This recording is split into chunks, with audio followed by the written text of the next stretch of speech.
प्रिय बंधू भगिनींनो, कल्पना करा की आज रात्री देव तुमच्या स्वप्नात येतो आणि तुम्हाला म्हणतो, तुला जो वर पाहिजे तो माग आणि मी तुला तो देईन. तुमचं उत्तर काय असेल? कदाचित आपल्यापैकी काही जण म्हणतील की हे परमेश्वरा, मला चांगले आरोग्य दे, मला दीर्घायुष्य दे, मला माझ्या नोकरीमध्ये यश दे, खूप संपत्ती दे, माझ्या मुलाबाळांचे भविष्य तू उज्ज्वल कर, माझ्या कुटुंबामध्ये शांती राहू दे, आमचं सर्वांचं तू संरक्षण कर. या गोष्टी वाईट नाहीत. आपल्या सर्वांना या गोष्टी हव्याशा आहेत.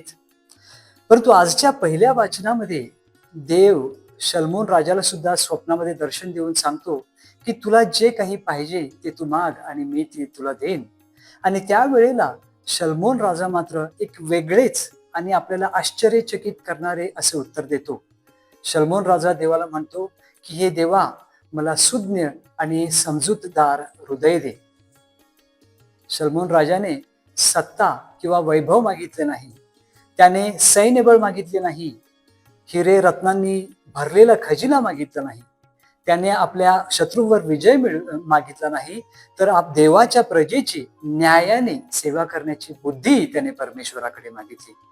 आणि परमेश्वर शलमोन राजाच्या विनंतीवर, निस्वार्थी विनंतीवर खुश झाला आणि त्याने शलमोन राजाला फक्त शहाणपणच नाही तर त्याबरोबरच सत्ता, वैभव आणि शलमोन राजाने न मागितलेले अनेक आशीर्वाद सुद्धा त्याला बहाल केले.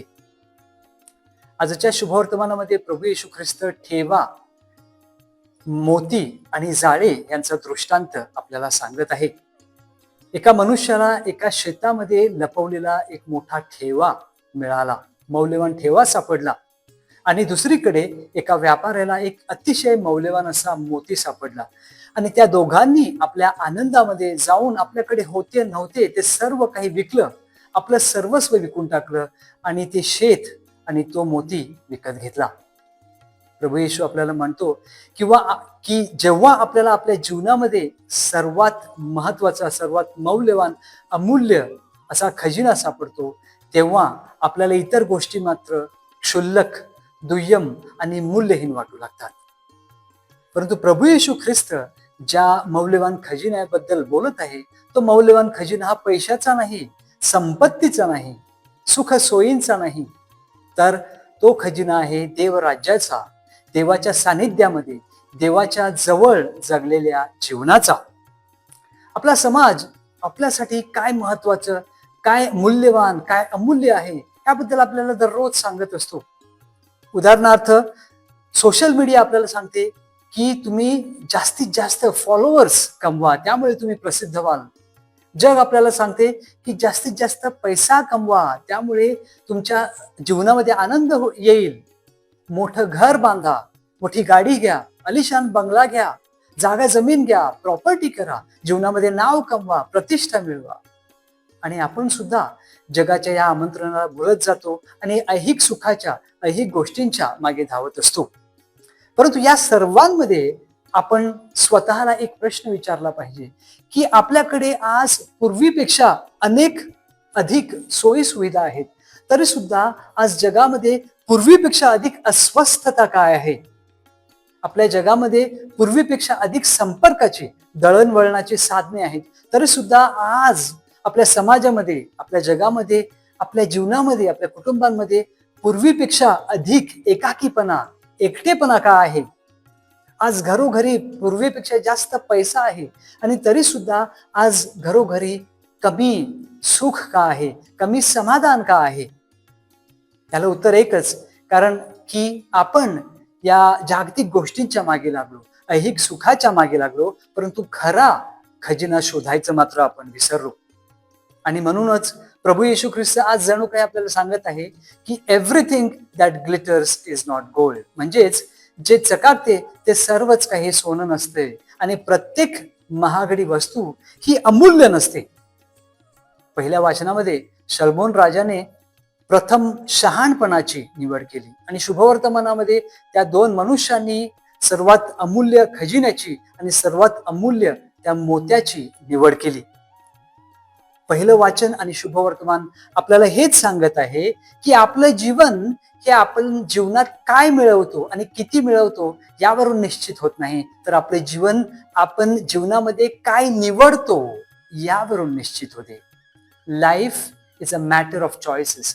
Life is the choices that we make daily. प्रत्येक दिवशी आपण असंख्य निवडी करत असतो.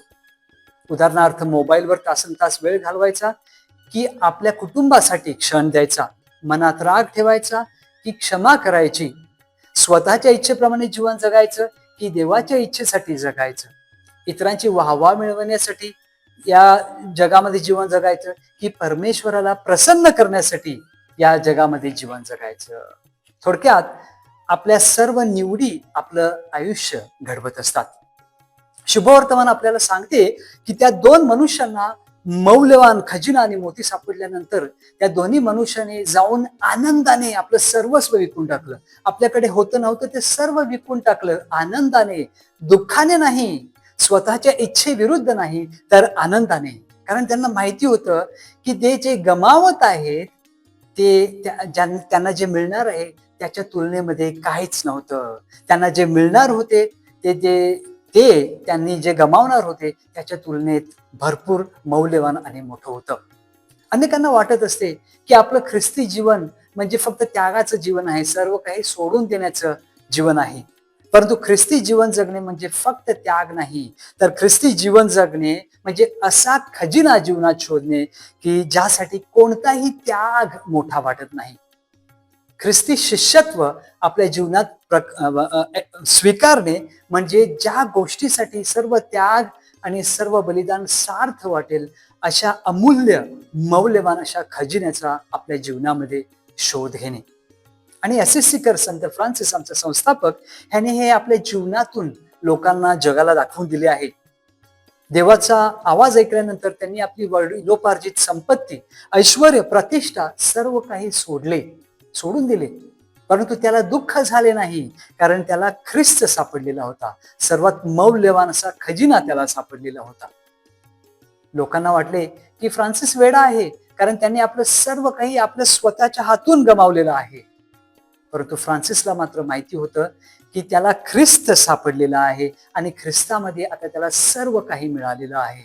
आणि म्हणूनच नंतर संत फ्रान्सिस सदैव म्हणत असे की परमेश्वर हेच माझं सर्वस्व आहे आणि परमेश्वरच माझ्यासाठी पुरेसा आहे. आजच्या शुभवर्तमानाच्या शेवटी प्रभू येशू ख्रिस्त जाळ्याचा दृष्टांत सांगतो की आपल्या या जगाच्या शेवटी चांगले हे वाईटापासून, खरं हे खोट्यापासून वेगळं केलं जाईल, विभक्त केलं जाईल. आपल्याला घाबरवण्यासाठी किंवा आपल्यामध्ये भीती निर्माण करण्यासाठी हा दृष्टांत आपल्याला सांगितला गेलेला नाही, तर आपल्याला आपल्या आध्यात्मिक झोपेतून जाग करण्यासाठी प्रभू येशू ख्रिस्त हा दृष्टांत आपल्याला सांगत आहे. आपल्या आयुष्याच्या शेवटी आपण परमेश्वरासमोर उभे राहणार आहोत आणि त्यावेळेला परमेश्वर आपल्याला असं विचारणार नाही की तुमच्या बँकेमध्ये किती बॅलन्स होता, तुमचे किती बँक अकाउंट्स होते, तुमचं घर किती मोठं होतं, तुम्ही किती प्रॉपर्टी केली, किती गाड्या घेतल्या, किती नाव कमावलं. परमेश्वर एकच गोष्ट पाहणार आहे, ते म्हणजे आपल्या हृदयाचा, आपल्या जीवनाचा अमूल्य खजिना कोणता होता. बंधू भगिनींनो, परमेश्वराने शलमोन राजाला आजच्या पहिल्या वाचनामध्ये एकच प्रश्न केला. आज परमेश्वर आपल्याला 2 प्रश्न करत आहे. पहिला प्रश्न की तुला माझ्याकडून कोणता वर हवा आहे, आणि दुसरा प्रश्न तुझ्या हृदयाचा, तुझ्या जीवनाचा सर्वात मौल्यवान, सर्वात अमूल्य खजिना कोणता आहे. जर प्रभू येशू ख्रिस्त आणि देवाचे राज्य हाच आपल्या जीवनाचा सर्वात मौल्यवान खजिना असेल, तर ते आपल्या जीवनातून दिसलं पाहिजे. आपल्या क्षमाशील जीवनातून, आपल्या प्रीतीने भरलेल्या जीवनातून, आपल्या सेवामय जीवनातून, आपल्या ख्रिस्ती जीवनशैलीद्वारे. तर या मिसाबलीमध्ये आपण भाग घेताना शलमोनाप्रमाणे आपण प्रार्थना करूया की हे परमेश्वरा, मला सुज्ञ आणि विवेकी हृदय दे. तुझी इच्छा माझ्या जीवनामध्ये ओळखण्यासाठी मला तुझी कृपा दे. त्याचप्रमाणे तुझं राज्य हेच आमचा खरा आणि मौल्यवान खजिना आहे हे समजण्यासाठी आम्हाला तू सद्बुद्धी दे.